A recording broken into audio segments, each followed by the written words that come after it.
welcome everybody who is joining us. Thank you for joining us. I'm Kristina Mand-Lakhiani. I'm one of the co-founders of Mind Valley, and I'm going to be your host today, but not me is the main attraction. It's of course Sonia, our incredible guest. So today my guest is one of our favorite speakers probably and authors in Mind Valley. She is actually more than just a speaker and an author of Mind Valley. She is a world-renowned authority on a very interesting topic, intuition. Sonia is an author of numerous books which have been translated to at least over 30 languages into many different countries. I know that your books have been translated into Russian, the market which I understand. But I guess my highlight of, I've known Sonia for a few years now, has been your last session you had last year with us at Mind Valley U, and it was such an explosion. We had loads of comments and people asked us to bring Sonia please into Russian-speaking market, which we are definitely going to do. So she is a very lovely person, a very sweet woman, a very good teacher. In what she teaches, she is really good. I'm looking forward. I'm not going to continue describing you and explaining about you. I'll just welcome you. Welcome, Sonia. Thank you, Kristina. I'm happy to be with you and everyone today. So I want to ask first the people who are joining, have you seen the mentoring episode based on which we're going to have this conversation? It's a mentoring episode Sonia had with Vision, and there Sonia was talking about 3 colors of intuition. If you have seen it, good. If you haven't seen, I'm sure we'll catch up. So Sonia, I'll start straight into battle. What are the 3 types of intuition you were talking about with Vision? Well, first of all, I would like to just tell everybody I love talking about this right now because the way our world is changing so quickly, if we really want to navigate it in a competent and empowered way, you need your intuition. So I want to begin by just really inviting everybody to check their motivation. This is something that I feel you should be highly motivated right now to awaken. Because without your motivation, if it's just curious, if I'm just kind of checking in or out, you'll miss it. But if you can recognize that the most important quality that you can cultivate, natural ability that you can cultivate in your life right now, for all kinds of reasons, for safety, for example, let's start at the most practical and move upward. For safety, for relationships, for creativity, for manifesting, for opportunity, for every decision you can make, your intuition is your natural inner compass. And it's been ignored for way too long, and people are starting to gravitate backward because we instinctively sense and accurately that we need this. We need more than just using our intellect. We certainly need more than the information bombarding us. The second thing I will say is that we're not necessarily going to what we're going to do is we're going to focus on dialing in and really recognizing something that's already present in you. But it's sort of like background noise at the moment for many people because of the way they've been culturally influenced, socialized, that they haven't really been thinking about intuition. I mean, in my workshops, I ask people, do you check in with your intuition? And a lot of people say, no, not really, not as a habit, not as something that I instinctively do. But at this point in our time, in our world, in your lives, that should be the first thing you should do.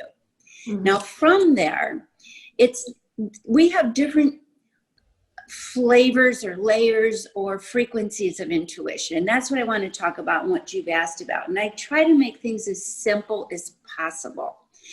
So before we even start giving you information, I want to connect you to the channel itself. So when I'm talking, you can refer back to your own experience. So let's start here. Let's have everybody this is a simple tool. I call it going down the slide. Now, the first thing is your intuition is not a faculty of thinking. It's not going to happen in your head. In fact, I call your head the bad neighborhood, and you want to stay out of there right now. Not a whole lot good is happening there. You want to take the bus out. So here's a very quick tool. I want everybody to just take a look around wherever they are. Just notice where you are physically in the world. I'm in my home in Paris. I'm in my apartment. You're in Estonia. Where are you? And what this does, it brings you back to the moment. It brings you back to your body, because intuition occurs in your body. Then I want you to take a breath and shift your attention from around you to inside. Just breathe in and ask yourself, where am I in my body? Just an awareness without really getting too heavy about it. And then exhale like you're blowing out candles. And this just pushes all the noise away, all the intrusions. Breathe in again, very slowly. And then you open your jaw and your throat and you let out a sound. Ah. Ah. And you can feel your awareness dropping in to your heart and into your solar plexus. And this is where intuition comes from. This is where you're going. So that, and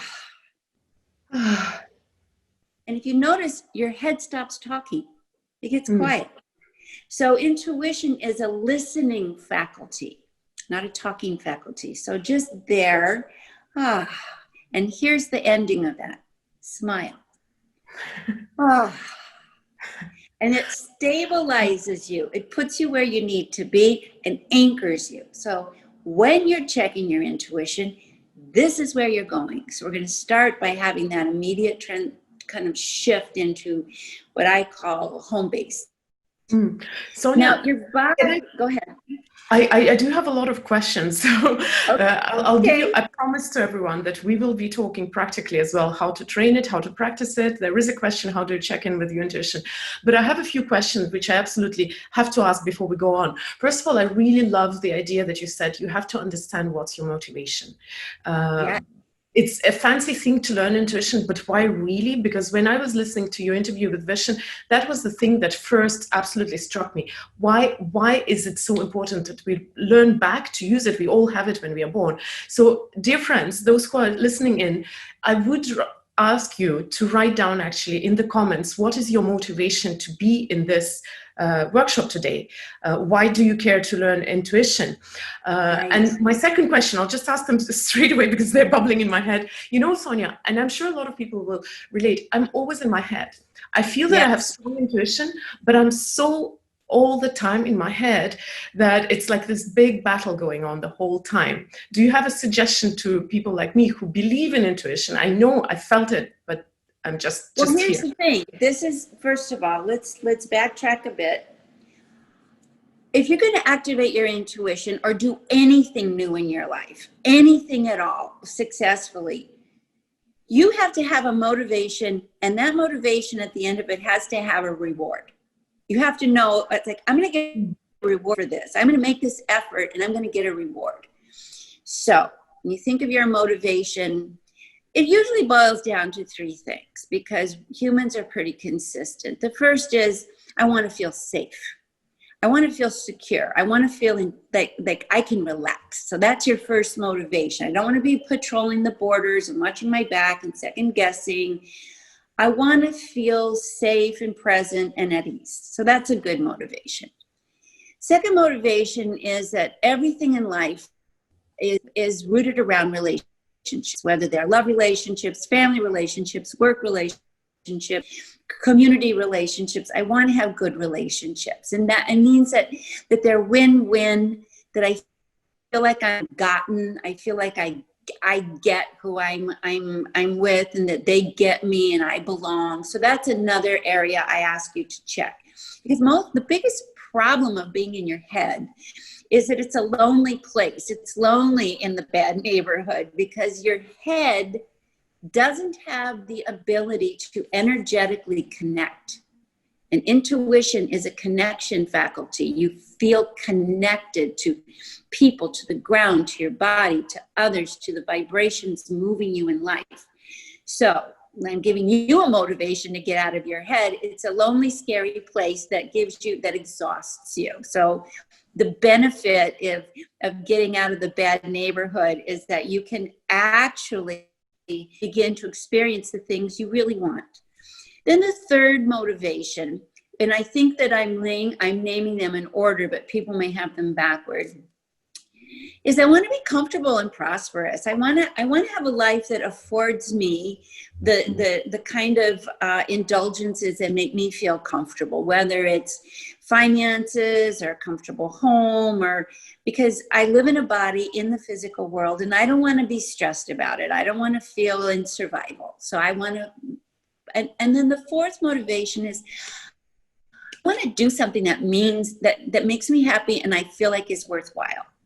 And my intuition can provide me guidance, because clearly for a lot of people, my head has been very unsuccessful in giving me that feeling. So I'll just organize that. Now, when you said I'm in my head, I gave you the tool to get out of your head. Mm-hmm. And the key is, what will pop you back in is that you don't have the motivation yet to get out of your head. You don't trust that getting out of your head is a superior way to take care of yourself. But when you're in your head, I have to point out to everybody, it is lonely, you are disconnected, and you collapse your awareness. You actually disconnect, and you're not even tuning into what's in front of you, let alone more subtle energy. So you put yourself in a very vulnerable position. You can literally be in your head and get hit by a bus. You can be in your head and just, completely miss the sign. So you have to know that I call it, the place in your head is run by your animal nature. Your animal nature is survival. Your animal nature, because your head, or the voice in your head, the ego voice in your head, it will die when your body dies. It's part of your physical self. It's not part of your divine eternal self. The voice in your heart is the eternal self. It is the spirit of you, the power of you. It is the energy that gives you life. Your heart voice, your heart awareness is the energy that is your vitality. When your head stops, you can still keep living. When your heart stops, it's over. So we're just reorienting who's the boss. I like to work with metaphor because metaphors help. I call your head a barking dog in a bad neighborhood. So when you're in your head, you are being run by a barking dog in your bad neighborhood. It is just making a lot of noise, and it's aggravating you and everybody else, and it's a dog fight. So there's the motivation. And you have to open your jaw to do this, Kristina, and everybody. Open your jaw until you hear a click in your ear. Can you feel that in the throat? Can you feel that? That opens the throat chakra. That is your throat chakra opening, and the intuition comes from your heart, your throat, into the subtle ear. So it's like, you can feel your heart open. You can actually feel these chakras people talk about. It's like they're a real energy thing. Here's another thing to know about getting out of your head. The reason you're stuck in your head literally is physical. Your diaphragm is in fight or flight, so it's collapsing. So your diaphragm's collapsing and it's squeezing you up into your head. And you literally are when you're squeezed up in this contracted diaphragm, you instantly go into fight or flight. That's the brain talking all the time. You are in a low-grade fight or flight. And the opens the diaphragm, gives you air, lets your spirit in, brings you home, and takes you out of fight or flight, and allows you to become aware. So literally, I try to teach that intuition requires opening the diaphragm, giving yourself more oxygen, stopping the dogfight, and dropping in. You can't hear or sense or feel your intuition otherwise. You simply cannot. And I have worked on this for so long to try to get the mechanics. When you breathe in, your diaphragm relaxes. You have air. You're out of fight or flight. And for the first time, your perception goes way up. Your ability to start feeling. Do you know that you can't feel in your head. Mm. You can't. It's not physically possible. It's numb. So you can't connect. You can't feel the vibes. You can't feel the gut feelings. You can't feel the warmth. You can't feel anything. Intuition is a feeling sense, not a talking sense. Mm. And this is why we have to open this anatomy. Mm-hmm. And you literally will be more intuitive if you leave your jaw slightly open.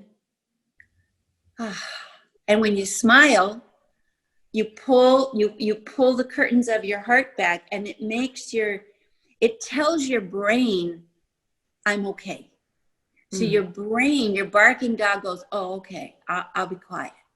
Literally, you re-educate that part of you that's like, I'm not okay, I gotta watch what to do, second guess. When you smile, you literally are giving your brain the message, settle down, listen, pay attention, you're safe. So do that. I suggest that you do that. You put an alert on your phone every hour to remind you just to stop, feel, breathe, feel. And then we do a vibe check. But until you're out of your head, you can't feel vibes. Mm. So Thank you. It's such a trying to make it super practical. You have to have your motivation has to be, why does this work? If I don't explain it, you're going to say, that's stupid. But I did explain it. When don't have your diaphragm squeeze you up into the bad neighborhood with barking dogs. You'll remember it. I really love your analogies, and I love the whole idea that intuition is this feeling sense, not the thinking sense, and which is why my next question is going to be a little bit annoying and probably contradictory. I know that people who are trying to figure out intuition, and you said it's a feeling sense, but they still ask this: how do I know that this is intuition? How do I know that it is saying the right thing? Well, first of all, you don't know. Because no is back to thinking. But how can I understand and experience is the word. Intuition versus thinking. Very specifically, and pay attention to this right now, because you can experience this with me, because I want you to know there's physical differences. When I actually almost want to go through the exercise with you instead of explain it to you. Are you up for that? Yeah, of course. That's it. So I want you to present to me one thing that's very essential for intuition is that will only answer things you are genuinely available to be influenced. If you ask a question of your intuition, like classic, is this the right person in my life? Is this the love of my life? Well, maybe you're not really available. Maybe all you want to hear is yes. And so you're not going to get an intuitive answer. You have to be available to hearing the truth, because intuition is the truth, not what you want to hear. Okay. So we start there. Only ask for what's really true for you, not what's appealing to your ego. So that's the first thing. So do you have any sort of a question you care to share publicly that would be like, you really could use some guidance? I really want guidance on this question and I don't know. It can be still, it doesn't have to be life altering. Intuition covers a whole spectrum, but it does involve making decisions. Yeah, I'll have to think about that. I do have a question which is not yes or no question, but I guess, sorry? It doesn't have to be yes or no. I just want to walk you through the mechanics. So everybody listening, think of your own question. And it could be an area. It doesn't have to be a specific black or white yes or no, because intuition doesn't work that way. Intuition comes out of the third space, which is what feels true for you. What is true for you, not what is right versus wrong. Right, wrong is an ego perspective. All or nothing, black or white, me against you. It's threatening. Because if I don't get it all right, I'll get it all wrong, in which case I'm screwed. And so I don't want to know. Do you see what I mean? Yeah. So basically we pose the question differently, which is just, I just want guidance in this area. I just want guidance in this area. That's a better way to go. It's actually a really good example that you just brought, because my question would be also, it's about my business, which is separate from Mindvalley, but my speaking and my business as an author. And I feel stuck, and I'd like to maybe find some new ways, new doors of where to move on. So that would be the kind of question. Perfect. So I'd just like some guidance in my personal creative purpose right now, right? Does that more or less present? Now, do you see how there's no right, wrong, no all or nothing, and you're more, just by the way you present it, you're not in threat. So then your head has to have an opinion, right? Your barking dog has got to have something to say. So we let your barking dog have something to say. And here's how we do it. You fill in the blank. And I'm just going to ask you the question, and you fill in the blank. My head says that I am just not good at what I do. My head says that it says the same. I'm just not good. I should do something else. And let's do one more. My head says 3 times. You asked 3 times. That I need to be persistent and work harder. Okay. So go back to where we started. Look around the room, Kristina. Tell me one thing you're looking at. I have a beautiful little angel hanging on the window. It's not so little, it's actually this. Lovely. And pick one more thing. My phone. Perfect, perfect. Do you see how you've kind of come out of that headspace? You're not in the bad neighborhood anymore. So we come back, take the breath. Open your eyes. My heart says that everything is okay. And my heart says that I am too mean with myself. Yes, and my heart says that you have to enjoy what you're doing. And my heart says I love. My heart says I love speaking. I love being on stage. And I love speaking about the things that matter to people. Which are our everyday life experiences.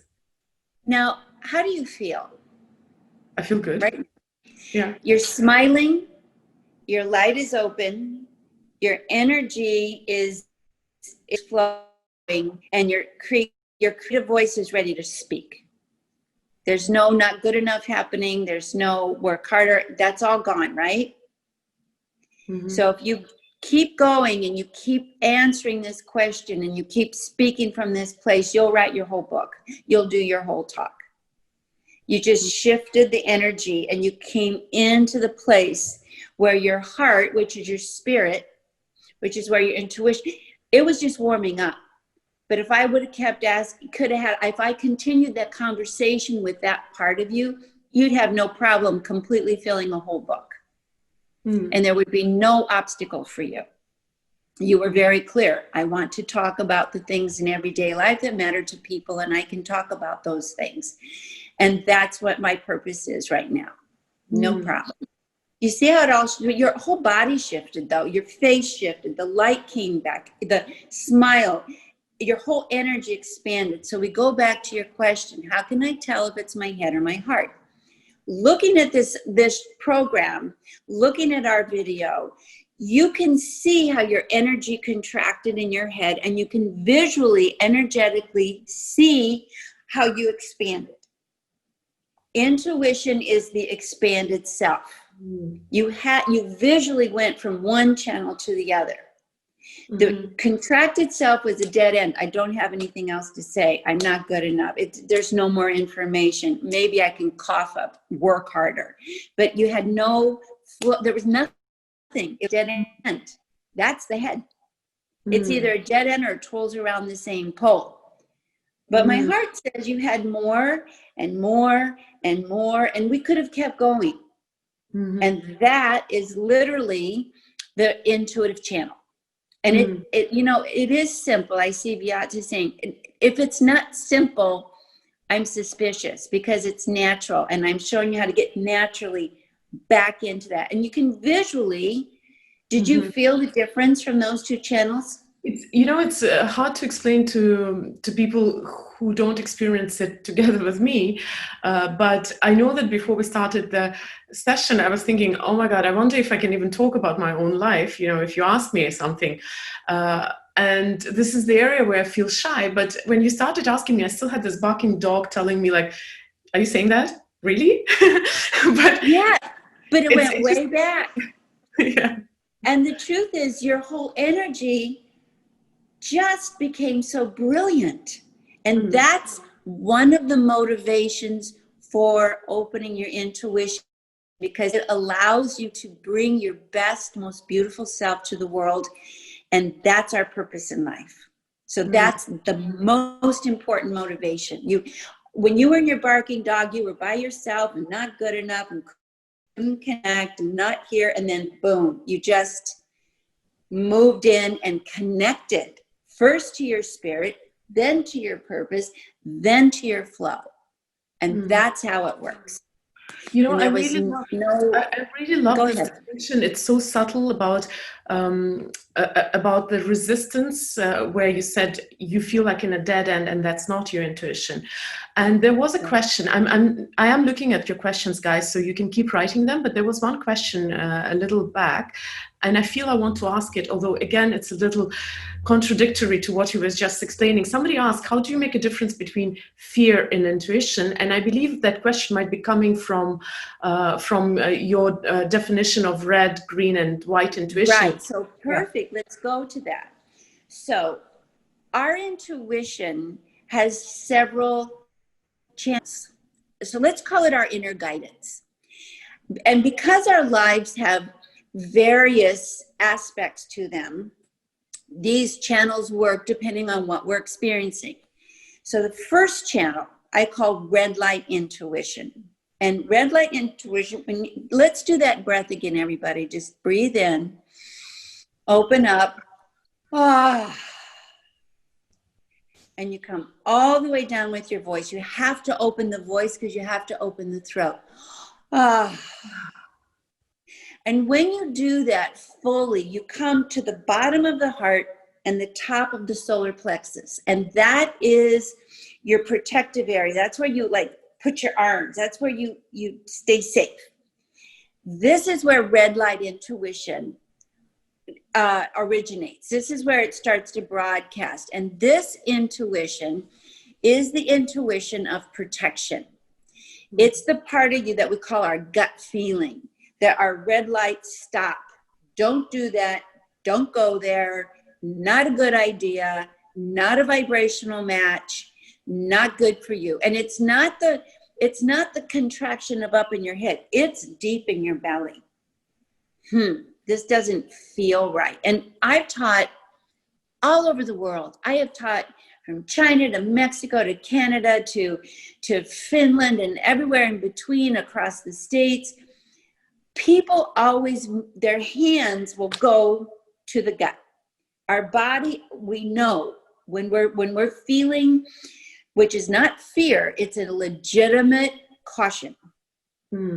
Fear is anxiety that comes from no breath. So we've already actually addressed that. When you are not breathing, you're fight, flight, fear, because you don't have enough oxygen. But when you go into the body, it will tell you. So red light gut vibes tell you when you're off track. They alert you in your gut, in your belly, in your, almost like in your bones. You feel this kind of want to pull back. Your body just stops. It doesn't want to go. And this is the first intuition that most of us are introduced to, because it's survival, it's protection. And this is also the reason a lot of people equate intuition with bad vibes, because they think, oh, I have a bad vibe, but it's actually a good vibe that's protecting you from a bad experience. So let's just be a little more accurate about our reaction. And these are the vibes that are protecting you and trying to, and really working to keep you in alignment and in integrity with yourself, with your spirit. So you're with a group of friends and they say, you know, you're having fun, you're with them at a, you know, maybe having dinner, whatever, and they say, hey, let's all go to the beach and let's all go party on the beach and skinny dip. Okay, you have to check. Does that feel, do I feel like I want to do that? Do I have or any part of me wants to pull back? That's a red light vibe. In business, I met the greatest person. We should meet them. Maybe do some business with them. They're such a great guy or such a great woman, and we got to do this. Red light. Something deep in your gut is like, not so sure. Not so fast. It says stop and breathe and check. And you know, the hardest part of our vibes is to honor our red light vibes, because when you say, that's not good for me, people will push you. Oh, what are you doing? What are you saying? You know, ruining the party, you're ruining the fun, you're ruining my idea. And so we surrender, and we don't respect that initial caution, and then we regret it later. It's like, I knew that was bad, or I had that feeling, or I sensed it. My observations with people is that we very rarely get blindsided. We pretty much get the red light vibe, but we don't listen to it. It's very interesting that you're saying this. There were two questions. Number one, how do you trust your red light vibe? And the second, and the second thing is, I'll ask it later because it's run out. I can answer it. Okay, so if you notice how I'm teaching, I'm really breaking this down into baby steps, okay? I don't want you to just take it all on. You know, you have to take first, get in your body. Look around, be present. Second, my head says I should go with this. My head says I should agree. My head says, you know, I don't know what I'm talking about. My head says, you know, you're just trying to be controlling. Okay, let your head speak. Breathe. Look at one or two things. Hand on the heart, second hand on the gut. Well, my heart and my gut say. And what you need to do is, before you go to trust it, there's a step before that. Speak it out loud. The reason we ignore intuition is because we don't express it. Once you express it, if it's a true intuition, your body will relax. Always. If you keep it in your head, you won't know. You're in the bad neighborhood. But if you speak it out, your body will resonate. If it's true and if it's accurate, you'll relax. So this is how you learn to trust it. You actually feel like that's right. But if you keep it in your head, you don't feel. You're numb. Well, I can't go. I don't know. I have a bad vibe. I think you should just say I have a bad vibe. Not that you're bad. It's just not good for me. This doesn't work for me. You never say it doesn't work for everybody. It doesn't work for me. Doesn't work for me. That's all. That's all you ever have to say. Doesn't work for me. Doesn't feel right to me right now. Red light vibes are to protect you. Now, remember this. Say it out loud. Then feel, breathe and feel. Does it? And then you don't ask if it's right. You ask if it's true. Do not ask if it's right. You're back in your head. Ask yourself, does that feel true? Out loud. And that's how you click into it. If you keep it in your head, well, good luck. You're going to be spinning around the bad neighborhood, and you're going to be going on the bad bus, and you're going to be doomed.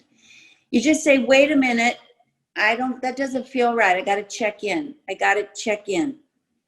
And the reason, Nicole says, why do we speak it out loud? I told you that the heart is where you feel.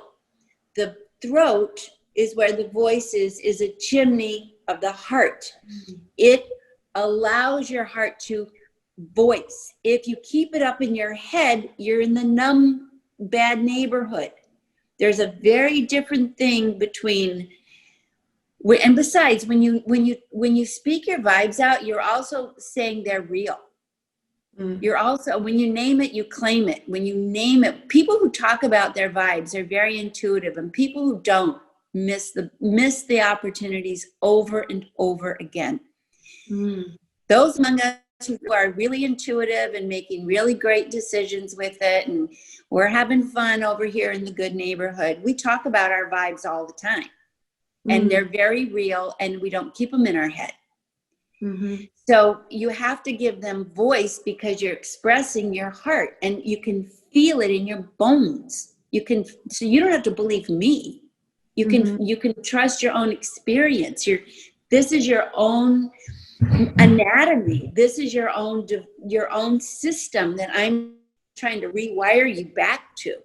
Now, so that's red light.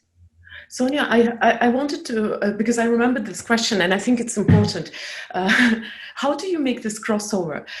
When we talk about intuition, we always remember something big, a big decision, something that you're worried about for a long time. But truly how it works is that when you switch it on, you switch it on. And it works in every single step of your life, literally every single thing you do. But we live in a society, and this society has been like this, at least since the beginning of the 20th century, where we are told that, for example, success comes with sweat and blood, that to achieve anything, you have to put a lot of effort. And oftentimes we are taught to act despite how we feel. So in some context, I agree with that in some context, but it is also a dangerous path, because you don't know, are you right now acting despite just an emotion, or are you numbing your red light intuition or any kind of intuition by forcing yourself to do things? Because that's how we've been brought up, essentially. You have to. Well, Kristina, I want to go back to what I said. First of all, we have to recognize, which goes back to motivation. We have to recognize that what I've been taught might be true but incomplete. Maybe I got part of some good information, but maybe I didn't get the whole story, because I'm working myself to death and I'm not succeeding. So what's the problem? Okay. Secondly,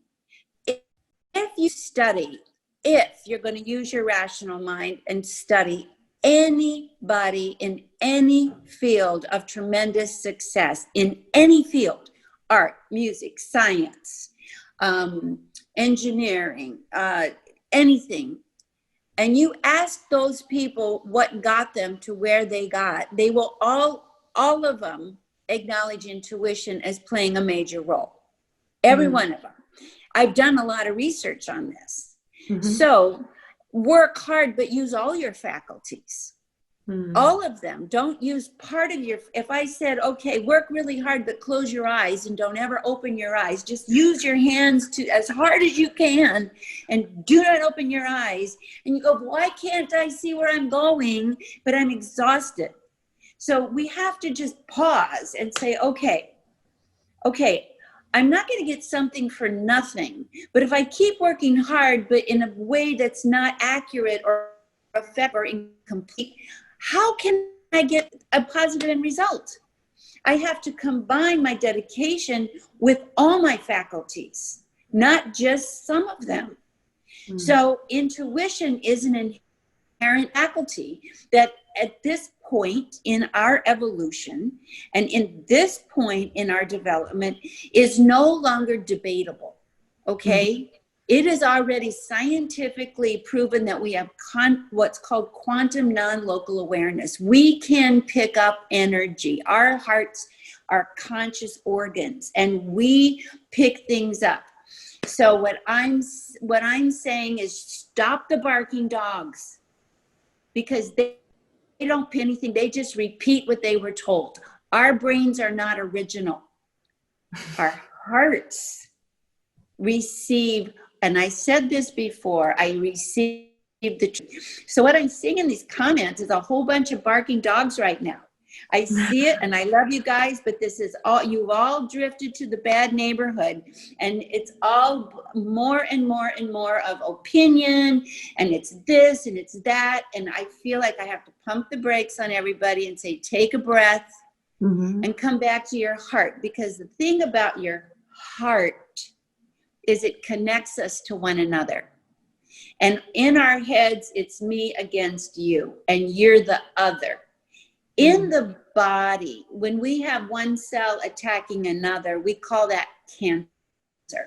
And when we are not in our hearts and in our intuition, we are in a cancer culture that is seeing everything as a threat. So everybody, please change the channel and come back, because we are off in some bad neighborhood over there when I'm reading these comments. Come back to your heart, and not about who other people are. Come back to your own direct, connected experience. Stop the barking dogs, because that just is more of the problem. Let's just stop. Just please take a breath, because the breath connects us. The breath. The mind otherizes people and makes them things. Dangerous things that I have to judge. And that's the problem. In our world right now, we have to come back to our hearts, back to our connecting wisdom, our way of perceiving things accurately. I don't care what we look on the outside, we share a breath, and when that breath leaves your body and your heart stops, bye-bye. So that's the part that needs to be our boss. That's the part. Einstein said that the heart is the teacher, the mind is the servant, and the mind makes a terrible leader. It makes a terrible leader, because look at the mess we're in. Let's come back and let's go to our breath. And now, you don't get into your heart without your breath. Oh. And guess what happens when you do that? You stop talking. You stop barking, and you start listening. And you don't listen to words, you listen to energy. Does the energy tell me to pull back, or we go to green light? Does my energy tell me to move in, to connect, to trust something, to give it a go, to your green light? Let's go to your heart. Go to your heart, go to your green light intuition, and I'm going to ask your green light intuition. Your green light intuition, what would you love to talk about on stage next? I'm so focused on this conversation that I haven't thought about that. No, don't think about it. What would you love? Feel it. What would you love to talk about next? What do you love to talk about? What do you love to share, to speak of, to connect with people? You know, it's interesting, because the answer that maybe it's I'm analyzing it, obviously, but that came to me was something about joy and lightness and happiness. But I've also been steering off this topic lately. So it's interesting, because my head says one thing, my heart at this very moment says something else. And I would trust your heart, because we humans affect one another. And we humans need to start talking about the solutions. The big motivation of green light is that green light intuition brings connection, solution, joy, creativity. Green light intuition brings us back to our humanity. Green light, all of a sudden we stop talking about people as if they're things. We begin to recognize that, and we begin to feel our connection to humans, and we care. And green light gives us really good ideas, and it gives us the courage to move us try things. Our heads go, be careful, don't make a mistake. And your green lights, no, get out of my way. I'm going to do this because it's fun. I'm going to do this because the red light is, I'm not going to do this because I'm not feeling the vibe. And my green light is, I am going to do this because my heart says so. And that's it. That's it. I'm just going to do it because I trust my heart and it works for me. I ask people, how well is your head taking care of you? Has it done a good job? Because I'm not observing that. But I do observe consistently that our hearts take care of us very, very well. And they take care of our families, and they take care of our communities, and they take care to create wonderful genius inventions. And our hearts are really intelligent organs. And I feel like if we check the evidence, you're going to find that's pretty consistent. So green light intuition makes you smile. Green light intuition gives you energy. You begin to move, you want to go, you want to do, and you become fearless. That's the other component of a green light intuition, is you're fearless. It's no longer controlling things. You're allowing. Green is an allowing frequency. The heart is open, it's flowing. And by the way, it's very attractive. So when you are in that beautiful green light energy, when you are in that green heart flow intuition, you gain support very quickly because you are in the frequency of love, and love is very powerful. The heart is very powerful. Green light intuition is very powerful. When you're in your head, everything stops. It's not a lot grows in that garden. Not a lot that I've seen growing when we get in our heads, it's a party for one, and it's a very sad party. It's isolated, it's fearful, and no creativity. But listen to me, when you decide, okay, I'm going to listen to my intuition, and I'm going to use my intellect to help my intuition, not attack it, to actually help it, then you've got the right dynamic. My intuition says move to Europe. Okay, my head goes, what the hell? Move to Europe? What are you talking about? And then it's like, well, I'm going. Then my head goes, well, okay, I guess I don't have a vote. I'll help. Instead of fighting you, I'll help. I'll get involved. I'm going to work with you. And the next thing you know, here 6 years later, I have the most incredible life I've ever could possibly have. But did it make logical sense? Never. Did it work? Absolutely. That's how it works. You know, I have a feeling that it requires courage, but I also keep thinking of how, as young children, we learn whichever system is imposed on us. Do you think every single, and we probably need to go over to the white light intuition also at some point before we finish. We will do that next, but you said something that's really important. Yeah. In fact, you said something that is the key. It requires courage. But I want to talk about that because courage actually is a word that originates from the Latin word, which goes to the French word, which is heart. So it requires a heart. Living from your heart is what courage is. Okay, so how do we do that? Simple. And you said exactly the right thing. You go to children, they play. How do you regain your courage? Play. Remember the things and engage in the things that are playful. Okay, so what is that?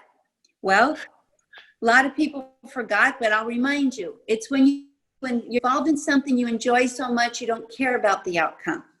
For some, it's music. For some, it's singing. For some, it's gardening. For some, it's dancing. For some, it's painting. For some, it's gathering with friends around a table and telling stories. For some, it's writing. For some, it's poetry. For some, it's reading. But I'm just so enjoying my experience. I don't have a need. I'm not trying to created, I'm just being in my experience. That gives you courage. That's where we find it. And so I think we need to go at this point, we have to write down a new value system, because the one you were given working for you.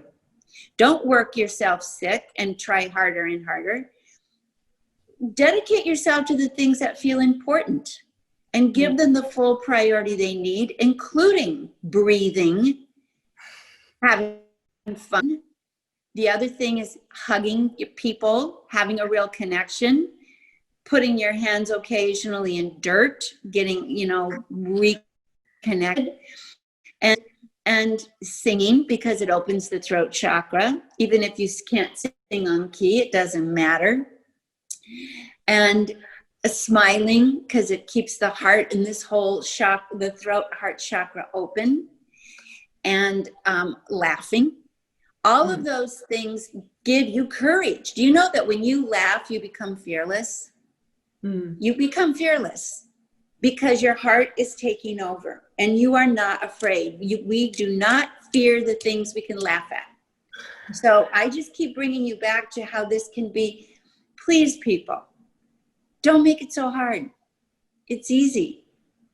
It's so easy. Our brains get annoyed, but it is that easy. It is that easy. Your brains just get annoyed because they don't want to give up control. Laugh. Just say, oh, that's just my barking dog. That's not my spirit. That's just my barking dog. I actually think you should name your barking dog and even know what kind of breed it is. Yours might be a German Shepherd that doesn't want to miss a beat. Mine's a poodle that likes to shop, and spend too much money, but we all have one. Might be a Chihuahua that's hiding under the bed. It might be a Labrador that's sound asleep in the corner and pooping all over the house. Who knows? But our brains are not good bosses. That's so sweet. I really love how you gave examples of such simple things, and I love the idea that we just have to enjoy what we are doing, and that develops courage, and that develops the intuition. And I know that I'm sorry, guys, for the first time having an interview with me being the host. You will know now. I always have too many questions. I never stick to the program. So the program also had white light intuition, but very important. But I wanted to ask one thing. Okay. Would you tell our guests, because we have over 500 people right now live, there will be a few thousand listening to it later, if they're interested in learning deeper with you, because obviously 1 hour is not enough, and you're such an amazing teacher, if they want to learn more, what would you suggest? How can they follow you? How can they go deeper into that? What I'm really excited about, and I want to tell everybody about, is I've been teaching for over 40 years. And I've refined and refined and refined. I don't teach information. It's useless. I give you tools that bring you results. That's how I teach. So there's some things I'd like to suggest. I am going to release a course next month called Your Glorious Life, the Masterclass. And it's a combination of 3 skills I have.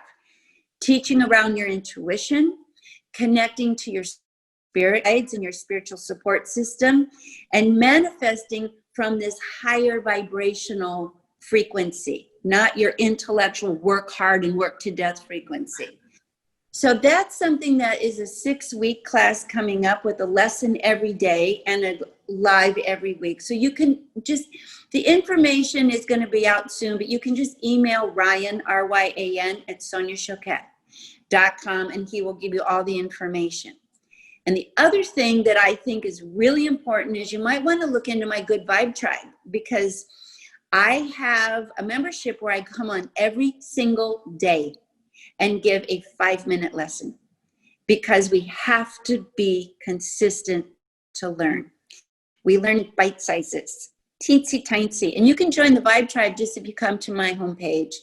And I talk to you every day, but just for 5 minutes. And that's enough for today. And that's how we learn. So those are 2 things that I know that we need: connection, continuity, and community, if we're really going to do something and not be in the bad neighborhood. So those are some invitations if you feel inclined to pursue. It would be my pleasure to everybody check it out. Thank you so much. We actually, I didn't make it to the white light, but as I said, there was an episode on mentoring, which we mentioned in the earlier in the morning. I mentioned morning in the morning of this interview, and you talked pretty deep about that with vision. So if you want to say something, it's absolutely necessary in case people do not go to check it out. Well, let me tell you about white light intuition. White light intuition is the intuition that brought you to this conversation. Because it is the spirit in you that desires to really connect and grow at the highest level. And it's not about material gain or about safety. It's about being your best self. And that's what white light intuition is. And that's something everybody on this conversation is connected to, or you wouldn't be here. So that's just a very quick little bit of insight that we all are hardwired to be brilliant, bright lights in this world. And I really want you to put it in your mind that whatever information you were given before, even if it was good, it was incomplete, and that this is who you really are. And it's a safe and beautiful healing way to be in integrity and guided and always in the flow of life, which is what we're all wanting. This is such a beautiful message to finish. And I want to ask one more thing. If there is just one suggestion you would give to the people who are listening to this workshop, this interview, I don't know, a habit to develop or start doing something, I got one. Just one thing. One thing, look around, open your jaw, and smile. You're home. That's where you find it. This is such a great technique. If you don't remember it, it was in the morning of our conversation. Yes. Thank you guys for your comments and for your questions. I was keeping an eye on them, and a few of them got voiced, but there were so many questions. Obviously, we wouldn't have had time to go through all of them, and I know Sonia was also keeping an eye on them, so I hope we answered, if not directly, then indirectly to a lot of your questions. Huge thanks to those who are leaving hearts. Traditionally, this is my tradition. I would like everyone right now to leave a heart for Sonia. If you're, I love it. Thank you. One back. If you're watching it in recording, then leave it wherever the recording allows you to leave the hearts. Sonia, thanks so much for being what you are, for being so real, so you, so warm, and for just knocking through this wall that you probably have to always face of people. But how? But why? But how can I trust? For your patience and for being so passionate about it, because you really inspired me to tell my barking dog once in a while, come on. Great. Love your barking dog, but don't let it lead your life. Thank you for being such a great interviewer and for giving me the opportunity to share with Mind Valley. That's a real privilege. I appreciate it. All my love to you and everyone. Thank you, everyone, and bye until we meet next time. Bye-bye.